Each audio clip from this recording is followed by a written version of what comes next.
पंजाब भर की तरह में भी लॉकडाउन जारी है। जिला इंतजामिया और पुलिस एहलकार शहरियों से घरों में रहने की अपील कर रहे हैं। तफसीलात जानेंगे नुमाइंदा 7 न्यूज़ नवीद जावेद से। जी नवीद, आगाह कीजिएगा। जी बिल्कुल, खौफ की अलामत हज़ारों कीमती जानें निगलने वाले कोरोना वायरस के फैलाव से बचाव के लिए हुकूमती हदायत पर बेरम में भी 10वें रोज़ मुकम्मल लॉकडाउन किया जा रहा है, लेकिन शहरी जो है वो लॉकडाउन को सीरियस नहीं ले रहे और सड़कों बाज़ारों में फिरते दिखाई दे रहे हैं। दिहाड़ीदार मजदूर तबका लॉकडाउन से सबसे ज़्यादा मुतासर हो रहा है और फाका कशी पे मजबूर हो चुके हैं, जबकि ज़िला इंतज़ामिया की जानिब से अभी तक इन लोगों की दाद रसी और इमदाद के लिए कोई मौसर इक़दाम जो हैं वो देखने को नहीं मिल रहे। दूसरी जानिब अशिया खुर्दोनोश की कीमतों में बेतहाशा इजाफा हो चुका है।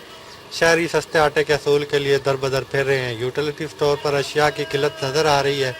बेरा शहर में इस वक्त दाल चना 150, दाल मूंग 270, चीनी 80 और घी जो है 210 रुपये किलो फरोख्त किया जा रहा है। इंतज़ामिया की जानिब से ज़ख़ीरा अंदोज़ों के खिलाफ कार्रवाई में हज़ारों किलो चीनी और चावल की बोरियां बरामद करके कार्रवाई का आगाज़ कर दिया गया है। इंतज़ामिया की जानिब से शहरियों को गैर ज़रूरी घरों से बाहर निकलने से भी मना किया जा रहा है। जी नवीद जावेद, आपका बहुत शुक्रिया।